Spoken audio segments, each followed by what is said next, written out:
चाहिँ खिच्नु भयो पछि अर्को साथीलाई फोटो प्लिज सम्माननीय केपी ओली शर्मा ज्यूको बारेमा केही बताऊ। केपी शर्मा ओली हाम्रो देशको राष्ट्रवादी प्रधानमन्त्री हुन् जसको हरेक कदमले हटेर होइन डटेर अगाडि बढ्नुपर्छ भन्ने कुरा दर्शाउँछ। नेपालको प्रधानमन्त्रीलाई सम्पर्क गर्न पैसा निलाम्ने नम्बर 1111 मा फोन गर्न सक्नुहुन्छ। र यो हाम्रो इनोभेसन रोबोट हो जसले चाहिँ नि रिसेप्सनिस्टको रूपमा काम गर्छ र यसले विभिन्न सर्भिस इन्डस्ट्रीहरूमा अहिले काम गरिरहेको छ। हाम्रो यो प्रडक्ट चाहिँ हामीले नेपालमै बनाएको छौँ र हामीले अमेरिकासम्म यो प्रडक्ट पनि एक्सपोर्ट गरेको छौँ। हामीले 4वटा प्रोजेक्ट प्रधानमन्त्रीजीको अगाडि हामीले प्रस्तुत गऱ्यौँ। पहिलो छ हाम्रो क्यासलेस नेपाल, नेपाललाई पूर्ण रूपमा क्यासलेस गराउने। यदि मलाई कसैले फलो गरिरहेको छ, मलाई त्यस्तो अनुभूति भयो भने म के गर्छु, एउटा क्लिकबाट मेरो आसपासका 1 किलोमिटरमा रहेका दायरामा भएका मान्छेलाई एकैचोटि नोटिफिकेसन पठाउन सक्छु कि म ट्रबलमा छु।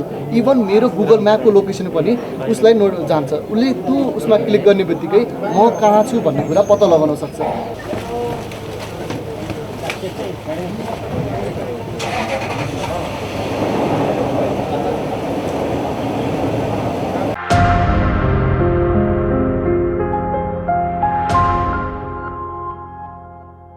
इनोभेसनहरू हेर्न चाहनु भएको हो। हामी चाहिँ विभिन्न अहिले मेक इन नेपाल भनेर यो अहिले अभियान लिएर नेपालमै जसले इनोभेसनमा अगाडि बढ्नु भएको छ त्यो मिलेर चाहिँ आज प्रधानमन्त्रीले आफै हेर्छु तिमीहरूको इनोभेसन भनेर आउनुभएको हो। कार्यक्रम यो कुनै पार्टीको कार्यक्रम होइन र अस्ति भर्खरै पार्टी कार्यालय पनि होइन यो पार्टी कार्यालय पनि होइन। हामीलाई चाहिँ यो घर खाली थियो, यो घरमा चाहिँ खाली घर भएको भएर हामीले चाहिँ विभिन्न हामीले बनाएका भेन्टिलेटर, मेक इन नेपालमा निर्माण भएका सामग्रीहरू जुन नेपालमा बनाएर विदेशमा पठाइन्छ त्यो सामग्रीहरू चाहिँ प्रधानमन्त्रीजीले हेर्न चाहनु भएको भएर हामीले यहाँ आएर अहिले यो एक्सपो गरिरहेको हो। अनि कामहरू के भइरहेछ अहिले चाहिँ यहाँ पाइला टेक्नोलोजीले चाहिँ नेपालमा निर्माण गरेको भेन्टिलेटर र रोबोट्सहरू देखाउँदै हुनुहुन्छ भने अनि डाफे भन्ने कम्पनीले चाहिँ टेलिमेडिसिन काठमाडौँमै बसेर नेपालको दूरदराजमा स्वास्थ्य सुविधाहरू पुर्याउने कार्यक्रम छ भने र फ्युज मेसिन क्लासरुमले चाहिँ यहीँ काठमाडौँमै बसेर नेपाल लगायत अन्य केन्या तथा अफ्रिकन मुलुकहरूमा चाहिँ शिक्षा पुर्याउने र प्लस आधुनिक ट्राफिक मैत्री सिस्टम पनि रहेको छ जसले चाहिँ नेपालको सडकहरूमा कसरी आधुनिक तरिकाले ट्राफिक लाइटहरू इन्स्टल गर्न सकिन्छ र अर्को एउटा थप प्रविधि चाहिँ आर्टिस्टिक भएका बिरामीहरूलाई चाहिँ कसरी शिक्षा प्रणाली विकास गर्न सकिन्छ भन्ने टेक्नोलोजीको प्रविधि पनि आज एक्सपोमा राखिएको छ। ताहरू भन्दा पनि डाइरेक्ट को इनोभेटरहरू हुनुहुन्छ उहाँहरूको के चिज छ त्यही नै हेर्न खोज्नु भएको हो। मुख्य गरी 1 हप्ता अगाडि प्रधानमन्त्रीज्यूको बालुवाटारमा 500 जना उद्योगपतिहरूलाई निमन्त्रणा गर्नुभएको थियो। त्यतिखेर नेपालमा के समस्या छ त उद्योगी व्यवसायीहरूलाई नयाँ युवाहरूलाई के समस्या छ तिमीहरूले लेखेर दिऊ, कुन चाहिँ एक्ट क्लजमा के चिजले तिमीलाई बाधा गरिरहेछ, त्यसमा कस्तो भयो भने तिमीलाई सुविधा हुन्छ, तिमीहरूले मलाई डाइरेक्ट भन म हेर्न आउँछु भनेर भन्नुभएको थियो। त्यही भएर आज यो आयोजना भएको। मेरो नाम विशाल बाग्ली, म पाइला टेक्नोलोजीको चिफ बिजनेस अफिसर।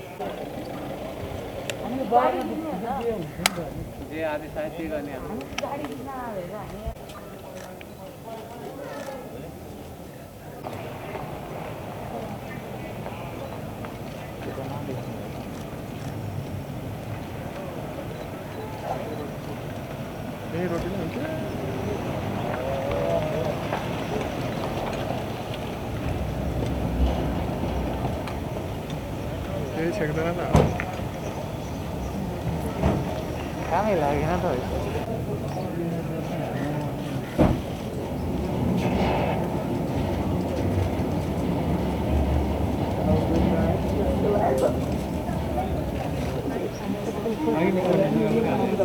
होइन राम्रै छैन त यहाँ कहाँ देखिन्छ त्यो कोना कहाँ देखिन्छ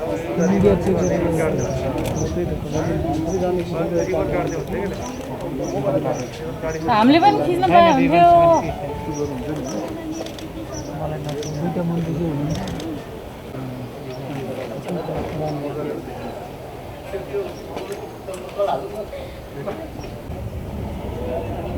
हजुर खिच्नु भयो पछि अर्को साथीलाई नि चान्स दिनु पऱ्यो नि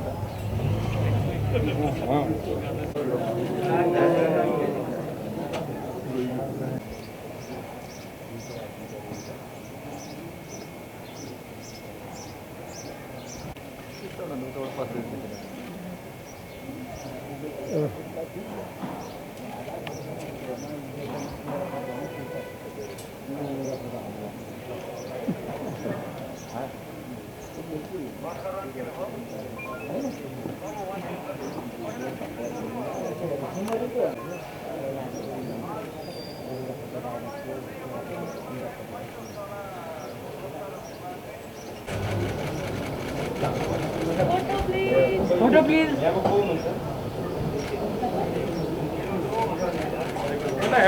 यता यसै हेरेर फोटो खिच्नु पाए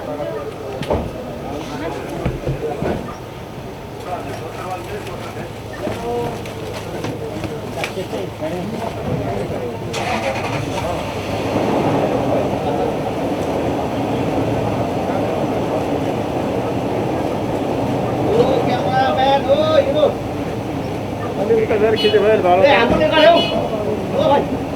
कहाँ छेक्नु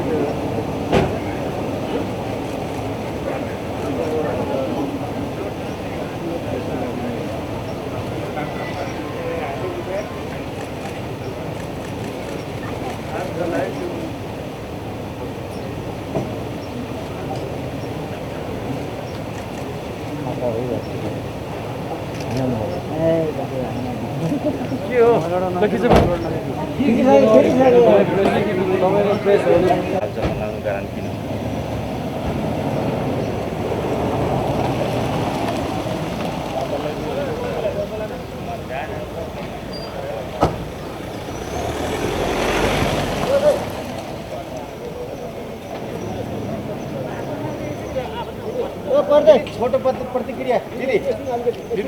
ले सिर्जना गरेका विभिन्न खालका आइटमहरू अनि त्यसका साथमा उद्यमशीलताको हिसाबले हाम्रा कच्चा पदार्थहरूबाट निर्माण गरेका केही चिजहरू यहाँ राख्नुभएको रहेछ। त्यसको निरीक्षण अवलोकन सम्माननीय प्रधानमन्त्रीज्यूले गर्नुभयो एउटा कुरा।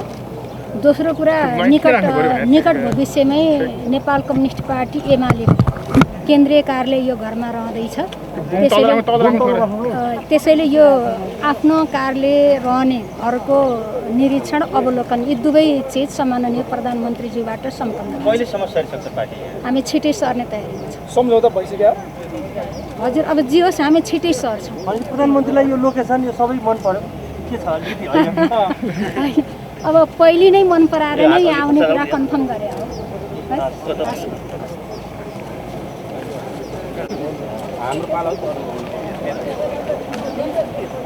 का पदाधिकारीज्यूहरू सम्पूर्णमा म लगायत हामी सम्पूर्ण पाइला टेक्नोलोजी परिवार सर्वप्रथम यहाँहरूप्रति हार्दिक आभार तथा नमन प्रकट गर्दै आयोजित यस मेक इन नेपाल कार्यक्रममा पाल्नुहुने उपस्थित जनहरूलाई हृदयदेखि नै हार्दिक स्वागत गर्दछ।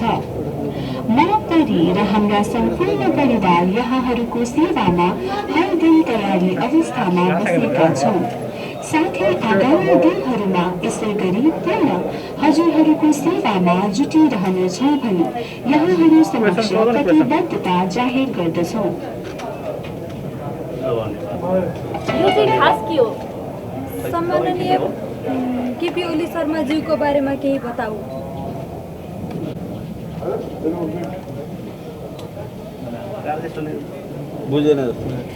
केपी शर्मा ओली हाम्रो देशको राष्ट्रवादी प्रधानमन्त्री हुन् जसको हरेक कदमले हटेर होइन डटेर अगाडि बढ्नुपर्छ भन्ने कुरा दर्शाउँछ।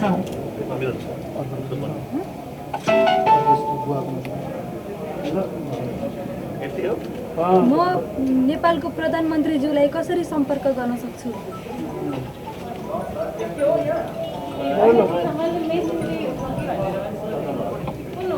नेपालको प्रधानमन्त्रीलाई सम्पर्क गर्न पैसा निलाम्ने नम्बर 1111 मा फोन गर्न सक्नुहुन्छ।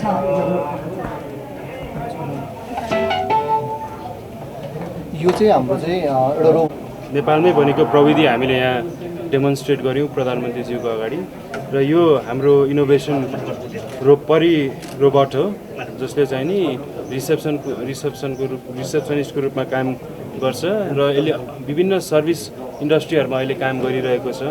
एयरपोर्ट, म्युजियम, अस्पताल जस्तै धेरै निकायहरू हस्पिटालिटी क्षेत्रमा काम गरिरहेको छ र हाम्रो यो प्रडक्ट चाहिँ हामीले नेपालमै बनाएको छौँ र हामीले अमेरिकासम्म यो प्रडक्ट पनि एक्सपोर्ट गरेको छौँ र अहिले चाहिँ नि हामीले जुन डिजिटल नेपालमा चाहिँ नि हाम्रो प्रविधि कसरी विभिन्न सर्भिस निकायमा डिप्लोय गर्न सक्छौँ त्यो विषयमा चाहिँ हामीले काम गरिरहेको छ र त्यो सँगसँगै हाम्रो भित्र अरू पनि टेक्नोलोजीहरू हामीले यहाँ डिस्प्लेमा पनि राखेका छौँ। यसका साथसाथै हामी पाइला टेक्नोलोजीले चाहिँ मार्फत चाहिँ अगाडि बढाउने भन्ने उसमा पनि रिसर्च गरेको क्रममा प्रधानमन्त्रीज्यूलाई हामीले डिजिटल नेपालको बारेमा भनेका थियौँ कि नेपाललाई कसरी डिजिटलाइज गर्ने, फुल्ली डिजिटलाइज गर्ने भन्ने कुरामा। सो यसमा हामीले 4वटा प्रोजेक्ट प्रधानमन्त्रीज्यूको अगाडि हामीले प्रस्तुत गऱ्यौँ। पहिलो छ हाम्रो क्यासलेस नेपाललाई पूर्ण रूपमा क्यासलेस गराउने, हरेक ब्याङ्कहरू सरकारसँग लिङ्क गराउने, हामीले पैसा पठाउनु पऱ्यो भने सरकारको मार्फत ब्याङ्क टु ब्याङ्क ट्रान्सफर गर्न मिलोस्। त्यसपछि छ digitalise of the health sector, हरेक हेल्थ सेक्टरलाई हरेक हस्पिटलहरूलाई डिजिटलाइज गर्ने, पेसेन्टहरूको रेकर्डहरू डिजिटलाइज गर्ने ताकि के होस् भन्दाखेरि के होस् म एउटा डक्टरसँग उपचार गर्न गएँ, मैले त्यसको फाइलहरू मैले मिस गरेँ, म अर्को डक्टरसँग जान्छु, उहाँले के गर्नुहुन्छ भन्दाखेरि पहिलाको रेकर्ड कहाँ छ दिनुहोस् न भनेर उहाँले पक्कै पनि सोध्नुहुन्छ होइन। यो क्रममा मैले हराएँ भने डक्टरले चाहिँ राम्रोसँग उपचार गर्न नसक्नु होला। त्यो हुनाले हरेक कुरा डिजिटलाइज गर्यो भने, डेटाबेसमा स्टोर गर्यो भने सबै कुरा हुने भयो। त्यसका साथसाथै अर्को छ हाम्रो सहायता एप। यो सबसे अहिलेको लागि मेरो हिसाबमा सबसे बेस्ट लागेको किन यो भन्दाखेरि मर्डर भएको छ, रेप भइरहेका छन्, एसिड अट्याकहरू भइरहेका छन्, त्यसको एगेन्स्टको लागि यो हामीले एप बनाएका छौँ। यसले के गर्छ त भन्दाखेरि मलाई कसैले फलो गरिरहेको छ, मलाई त्यस्तो अनुभूति भयो भने म के गर्छु, एउटा क्लिकबाट मेरो आसपासका 1 किलोमिटरमा रहेका दायरामा भएका मान्छेलाई एकैचोटि नोटिफिकेसन पठाउन सक्छु कि म ट्रबलमा छु। इभन मेरो गुगल म्यापको लोकेसन पनि उसलाई जान्छ, उसले त्यो उसमा क्लिक गर्ने बित्तिकै म कहाँ छु भन्ने कुरा पत्ता लगाउन सक्छ। यसले गर्दा के हुन्छ भन्दाखेरि मान्छेहरू इभन जसले मलाई फलो गरिरहेको छ उसलाई पनि त्यो मेसेज जाने भयो, उसले त्यो मेसेज देखेपछि ऊ हल्का डराएर पछाडि हट्न पनि सक्छ। यो हाम्रो चाहिँ यो सहायता एप भन्ने यसको यो आइडिया हो।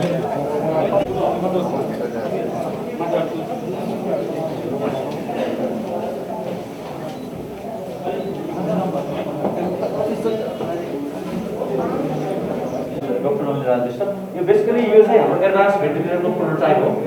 तपाईँले हेर्न सक्नुहुन्छ यो प्रोटोटाइप, यो चाहिँ भेन्टिलेटरको स्क्रिन हो। यसलाई हामीले बेसिकली मैले स्टार्ट गरेँ भने मानिलियो यो भेन्टिलेटरबाट चाहिँ यो चाहिँ बिरामीको फोक्सो हो भने यसरी बिरामीलाई हामीले जति चाहिन्छ जस्तै एडभान्स भेन्टिलेटरले सेटिङ गरेर दिन सक्छ यसरी भेन्टिलेट गर्न सक्छ। यो केमा युज हुन्छ, कोही पनि इमर्जेन्सीमा भएको बिरामी भेन्टिलेट गर्नु पऱ्यो भने, अपरेसन थिएटरमा लाँदाखेरि कुनै विदेशबाट कहीँबाट बाहिरबाट आउँदाखेरि तपाईँको चाहिँ ट्रान्सपोर्ट गर्नको लागि काम लाग्छ। दोस्रो कुनै पनि भेन्टिलेसनमा चाह्यो भने तुरन्त हामीले राखेर यसलाई चाहिँ केही समयलाई भेन्टिलेट गर्न सक्छौँ होइन। यो एडभान्स भेन्टिलेटर यसको चाहिँ हामी 3.5 लाख 3 देखि 3.5 लाख बनाउन सक्छौँ। फाइदा एउटा नेपालमा बन्यो, दोस्रो कस्ट मेन्टेनेन्स कस्ट रिड्युस गर्न सक्यो, थर्ड कुरा भनेको हाम्रो चाहिँ जुन एजियस कन्ट्रीहरूमा चाहिँ हामीले साउथ एसियामा चाहिँ यसलाई चाहिँ हामीले प्रडक्सन गरेर पठाउँछौँ यो एडभान्स भेन्टिलेटरको होइन। त्यो बाहेक हामीले चाहिँ पहिला म्यानुअल रिसर्चेटर भनेर पहिला बनाएको थियो होइन। यसको एउटा सडन गाइडलाइन मात्रै वर्क गर्छ भनेको सेफ्टी हेरेर 12 घन्टाभन्दा तल कुनै एम्बुलेन्सहरूमा राखेर गर्न सकिन्छ र ट्रान्सपोर्ट गर्नलाई युज गर्न सकिन्छ। त्यही भएर अहिलेको समयमा चाहिँ नेपालमै इन्जिनियर र डक्टर भएर भेन्टिलेटर बनाउन सक्यो भने यसले त पलटै गर्न सक्यो नि त होइन। त्यही भएर चाहिँ इम्पोर्टेन्ट चाहिँ हामीले चाहिँ रिसर्चमा इन्भेस्ट गर्नु पऱ्यो र हामी प्रोडक्सन गर्नु पऱ्यो। अन्तिममा भन्दाखेरि चाहिँ बनाउनु मात्रै ठुलो कुरा होइन भने पेसेन्टको सेफ्टी इम्पोर्टेन्ट छ। सेफ्टीलाई प्रुभ गर्नलाई हामी रिसर्च गर्नुपर्छ र रिसर्च ग्रान्ट थ्रु हामीले चाहिँ अगाडि बढाउन सक्यो भने नेपालमा हामीले धेरै कुराहरू गर्न सक्छौँ। र हाम्रो नेक्स्ट प्रोजेक्ट भनेको डायलाइसिस मेसिन हो र हामी नेपालमा डायलाइसिस मेसिनै बनाएर उत्पादन गर्ने हाम्रो लक्ष्य छ। हजुरको नाम भन्नु? मेरो डक्टर नमित राजेश। हाम्रो स्मार्ट विकास 2टा प्रोजेक्टहरू छन् जसमध्ये वान अफ प्रोजेक्ट चाहिँ यो F1 भनेर हो।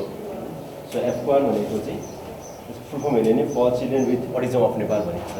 सो यो भनेको चाहिँ हामीले जुन नेपालमा भएको जुन अटिजम भएको जुन बच्चाहरू छ उहाँहरूको लागि उहाँहरूको बेटरमेन्टको लागि के गर्न सकिएला भन्ने बेसिसमा चाहिँ हामीले डेभलप गरेको प्रोजेक्ट हो यो। सो यो प्रोजेक्टको कुरा हेऱ्यो भने चाहिँ खासमा कस्तो भन्दाखेरि वर्ल्ड वाइड हेर्ने हो भने अटिजमको बच्चाहरू हेर्ने भने 1 आउट अफ 54 पिपलमा चाहिँ अटिजम छ भनिन्छ। सो नेपाली केसमा पनि त्यो चाहिँ एकदम धेरै नै बढिरहेछ। सो त्यही भएर अब उनीहरूलाई त्यस्तो अटिजम भएको बच्चाहरू नेपालमा पनि धेरै नै बढिरहेछ भने उनीहरूको टिचिङ प्लेटफर्म एउटा राम्रो बनाउनको लागि उहाँलाई नयाँ कुरा सिकाउनको लागि चाहिँ हामीले के गर्न सक्छौँ त भन्ने बेसिसमा यो हामीले डेभलप गरेका थियौँ। र यो डेभलप गर्ने बेलामा चाहिँ हामीले सबभन्दा फर्स्टमा चाहिँ जुन अटिजम भएको जुन बच्चाहरू छ उहाँहरूको प्यारेन्ट्स चलाइरह्यो। सो प्यारेन्ट्ससँग यस्तै गरेर उहाँलाई सिकाउने जुन थेरापिस्टहरू हुन्छ स्पेसल एजुकेटर हुन्छ उहाँहरूसँग डिस्कस गरेर त्यो डिस्कस गरेर त्यसको बेसिसमा चाहिँ हामीले एउटा टेक्नोलोजी क्रिएट गऱ्यौँ। सुटिङ चाहिँ गर्ने त सो त्यो एडिसन ग्राफ गर्नको लागि चाहिँ हामीले फाइनली विशेष गरी के भन्यो भन्दाखेरि यस्तै यदि बच्चालाई यो अगाडि राख्यो र यसको अगाडि यदि बच्चाको मुभमेन्टसँग जस्तो उहाँले टाउको अडाइराख्नु भएको छ भने टाउको मुभमेन्टसँग यदि हाम्रो क्यारेक्टर पनि कुनै कमी क्यारेक्टर पनि छ त्यसलाई पनि मुभमेन्ट गऱ्यो भने चाहिँ उहाँहरूको एडिसन ग्राफ गर्न सजिलो हुने रहेछ। सो त्यो बेसिसमा चाहिँ हामीले त्यसमा फर्स्ट थिङ उहाँको हेड मुभमेन्ट अनुसार उहाँको फेसियल मुभमेन्ट अनुसार के भन्छ हाम्रो क्यारेक्टर चाहिँ यताउता हुनु र यदि भइसकेपछि हामीले एडिसन ग्राफ गर्न सक्यौँ भन्ने कुरा हो। र यदि भइसकेपछि नेक्स्टमा चाहिँ अब उहाँलाई नयाँ कुरा सिकाउनु पऱ्यो। नयाँ कुरा सिकाउनलाई के पनि भन्यो भन्दाखेरि हामीले यस्तै सुरुमा ABCD भन्ने सिक्यौँ भने लेस्ट विथ सम वर्ड उहाँलाई यस्तै हामीले पापा मामाहरूले सिकाएको जस्तै गरेर हामीले चाहिँ एउटा फ्रुट्सहरू सिक्यौँ भने र फ्रुट्स सिकाउने भने चाहिँ हामीले यहाँ चाहिँ डिफ्रेन्ट फ्रुट्सहरू चाहिँ यहाँ माथि हुने मेकानिजम बनाएर त्यो फ्रुट्सहरूलाई चाहिँ उहाँले खानु पऱ्यो भने चाहिँ उहाँले गर्नुहुन्छ र गर्ने बेला चाहिँ हाम्रो केसमा चाहिँ त्यसको एनालोगी तरिकाले चाहिँ हामीले के अरे गऱ्यो भने चाहिँ हाम्रो क्यारेक्टर जम्प हुने र जम्प भएर चाहिँ के हुन्छ भने यदि यो जम्प गर्नुभयो र जम्प गर्ने बेलामा त्यो जुन फ्रुट छ त्यो फ्रुटलाई उहाँले क्याप्चर गर्न सक्नुभयो भने चाहिँ त्यो फ्रुटको नाम भनिन्छ यस्तै गरेर क्यारेक्टर हुने र यस्तो गर्दै जाँदाखेरि चाहिँ के हुने रहेछ भन्दा बच्चाहरूमा उसले यस्तै कुनै स्याउ दियो स्याउ भन्दाखेरि स्याउ आउने रहेछ रहेछ उसले चाहिँ के भन्छ एउटा उसले साइडमा उसले के फिल भइरहेको छ मैले चाहिँ एउटा कुनै गेम खेलिरहेको छु भन्ने फिल भइरहेको हुन्छ र त्यो गेम खेल्दा उसले यस्तो गरेर वर्डहरू सुन्यो भने चाहिँ उहाँले त्यो चाँडो सिक्न रहेछ। सो यहीलाई बेस बनाएर चाहिँ हामीले डेभलप गरेका छौँ र यसपछि यसको एडभान्समा बनाएर चाहिँ अब यो त बच्चाले सिक्यो र यसपछि बच्चाले बोल्छै बोल्दैन र त्यो बच्चाले बोलेको कुरालाई पनि हामीले चाहिँ साइडमा प्रोसेसिङ गर्छौँ र त्यो वर्डहरूलाई प्रोसेस गरेर चाहिँ बच्चाले पनि स्याउ भनिरहेको छ कि छैन अथवा अरू के बोलिरहेको छ त्यो सबै एनालाइज गरेर त्यसमा हामीले प्लस हामीले चाहिँ आर्टिफिसियल इन्टेलिजेन्सतिर इम्प्लिमेन्ट गरेका छौँ जसको थ्रुबाट चाहिँ हामीले बच्चामा अब कस्तो खाले त्यसको डेभलपमेन्ट भयो हाम्रो सिस्टम युज गरेर त्यो सबै हामी चाहिँ बेस गर्छौँ। यो कहीँ प्रयोग भइरहेछ कि के छैन प्रयोगमा हजुर यो चाहिँ हामीले चाहिँ खासै डेभलप गर्ने बेला हामीले मोस्टली चाहिँ जस्तै म चाहिँ नेपाल इन्जिनियरिङ कलेजबाट छु म त्यहाँ चाहिँ विगत 13 वर्षदेखि एज असिस्टेन्ट प्रोफेसर भएर काम गरिरहेको छु र उहाँ चाहिँ मेरो स्टुडेन्टहरू हुनुहुन्छ र हामी प्लस जस्तै उहाँ चाहिँ हाम्रो वेलवेजबाट हुनुभयो त्यस्तै गरेर हामी चाहिँ हाम्रो टिममा चाहिँ अटिजम केयर नेपाल सोसाइटी भन्ने छ त्यो अर्गनाइजेसन छ र अर्को एउटा चाहिँ युसी नेपाल सो हामीहरू मिलेर सबै कम्बाइन्ड फर्ममा चाहिँ प्रोजेक्ट गरिरहेको छौँ र अब यो सबै चाहिँ हामीले अटिजम भएको बच्चाहरू जुन अटिजम केयर नेपाल सोसाइटी छ त्यहाँ नै गएर त्यहाँको बच्चालाई हामीले टेस्टिङ गरिने र उहाँमा चाहिँ कस्तो खाले इम्प्रुभमेन्ट आइरहेको छ त्यो चाहिँ हामीले हेर्छौँ र त्यो बेसिसमा र उहाँको इम्प्रुभमेन्ट गर्न अझ फर्दर के गर्नु पर्ला भन्ने बेसिसमा चाहिँ हामीले अनि भविष्यमा के एक्सपेन्ड कति कहाँ गर्नुहुन्छ। सो यसलाई चाहिँ हामीले टार्गेट गरेको भनेको अझै खास विदिन नेपालमै गर्ने हो र अहिलेसम्म त फर्स्ट भनेको चाहिँ हाम्रो जुन पाइलट प्रोजेक्टमा हामी जुन इम्प्लिमेन्ट गरेर त्यो चाहिँ हामी अटिजम केयर नेपाल सोसाइटीमा गर्छौँ। सो त्यहाँ भएको बच्चाहरूमा गर्छौँ र अटिजम केयर नेपाल सोसाइटीको लिङ्क हुनुको फाइदा के भन्दा उहाँको चाहिँ नेटवर्क नेपालभरि नै छ। सो त्यो भएपछि उहाँको जुन जति पनि नेटवर्कहरू छन् त्यो सबै नेटवर्कहरू पुग्दै त्यहाँको बच्चामा चाहिँ हाम्रो कस्तो भयो त उहाँले सिक्न सके सकेन भन्ने कुराको छ।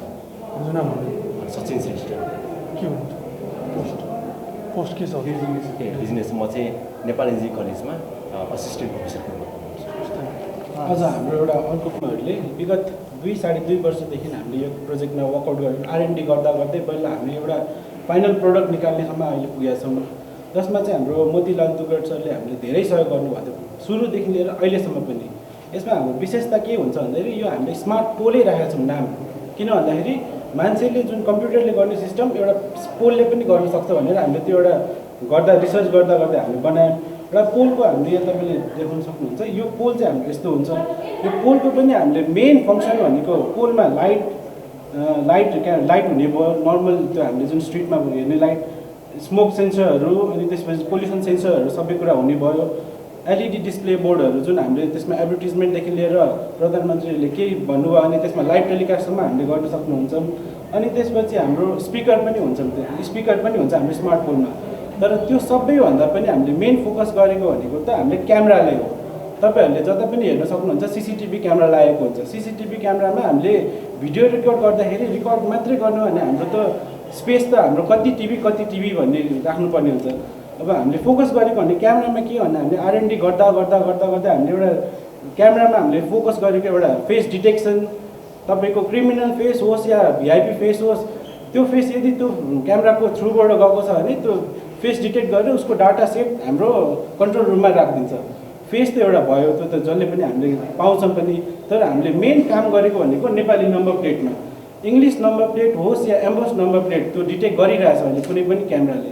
तर हाम्रो क्यामेरा रिसर्च गर्दा हामीले चाहिँ के बनायौँ भन्दाखेरि नेपाली नम्बर प्लेट हाम्रो गाडी 100 को स्पिडमा होस् या 200 को स्पिडमा होस्, 200 को स्पिडमा जाँदाखेरि पनि तपाईँको 5 सेकेन्डको भिडियो क्याप्चर गर्छ। 5 सेकेन्डको मात्रै, त्यसले धेरै स्पेस त लिएन। स्पेस क्याप्चर गर्दा भन्दा पनि त्यो नम्बर प्लेट क्याप्चर गर्छ। नम्बर प्लेट अब यहाँ तपाईँले देख्न सक्नुहुन्छ, प्रधानमन्त्रीको गाडी आउँदाखेरि सबैजना हामीले गाडीहरू आयो देख्यौँ, भिडियो पनि क्याप्चर गऱ्यो।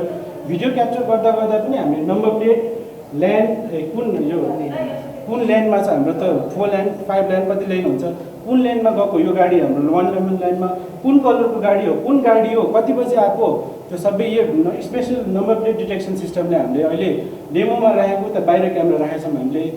यसलाई फोकस यो मात्रै होइन हाम्रो, अब चाहिँ हाम्रो यसले हामीले अझै रिसर्च गर्दैछौँ। स्पिड डिटेक्सन पनि यसले नै गर्छ। हामीले स्पिड डिटेक्सन गरेर हाम्रो जुन कन्ट्रोल रुम हुन्छ, कन्ट्रोल रुममा हामीले जुन अहिले रिङ रोडमा हेरिरहेको छौँ ट्राफिकहरूले स्पिड डिटेक्टर बोकेर बस्नुहुन्छ। तर अब यो हामीले लगाइसकेपछि बोकेर बस्नु पर्दैन। हाम्रो यो डिटेक्ट गर्ने बित्तिकै तपाईँको कन्ट्रोल रुममा जान्छ। कन्ट्रोल रुममा जाने बित्तिकै तपाईँको मोबाइलमा या के हाम्रो ओभर स्पिडिङ भएको छ, हाम्रो रेजिस्टर्ड नम्बर त हुन्छ त्यो हाम्रो ब्लू बुकको मोबाइल नम्बरमा जान्छ या के, त्यसको तपाईँले फाइन तिर्नुपर्ने हुन्छ। चाहे त्यो राति होस्, चाहे दिउँसो होस्, चाहे ट्राफिक होस् नहोस्, हाम्रो नेपाली नम्बर प्लेट पनि डिटेक्ट गर्यो, स्पिड पनि डिटेक्ट गर्यो। त्यसमा हामीले म्यान पावर पनि हामीले खटाइराख्नु परेन। एउटा कुनै पोलमा सेट गरेपछि त्यो हाम्रो भयो। अनि योभन्दा पनि आज हामीले फोकस गर्न खोजिरहेको के भन्दाखेरि नेपाली नम्बर प्लेट डिटेक्ट गर्न त गर्यो, तर यदि हाम्रो एसेस सरकारसँग भयो भने मेरो गाडी हरायो भने म गाडी त अब खोजिराख्छु, पुलिसमा कम्प्लेन गर्छु। तर यो कन्ट्रोल रुममा यदि यो हाम्रो नम्बर प्लेट र सबै कुरा डिटेल, गाडीको डिटेल त्यो कन्ट्रोल रुममा यदि हामीले दियौँ भने त्यो कन्ट्रोल रुममा यो गाडी यो लाइनबाट पास भएको छ डिटेक्ट हुने बित्तिकै इमिडिएटली हाम्रो साइरन कन्ट्रोल रुममा बज्छ। त्यसको पुरै सेटअप एकदम ह्युज रुममा गर्नुपर्ने भएको भएर हामीले जे मेन फोकस गरेको थियौँ नम्बर प्लेट डिटेक्सन जुन कि नेपालमा हामीले अहिले रिसर्च गरेर बनायौँ, त्यसलाई हामीले फोकस गर्ने भएको भएर हामीले त्यो नम्बर प्लेटवाला मात्रै हामीले यहाँ राखेको छौँ। हाम्रो मेन भनेको चाहिँ स्मार्ट पोल हो। हस्, हजुर अभिषेक चौधरी। यो चाहिँ हाम्रो हात्तीको गोबरलाई हामीले रिसाइकल गरेर कागज बनाएको।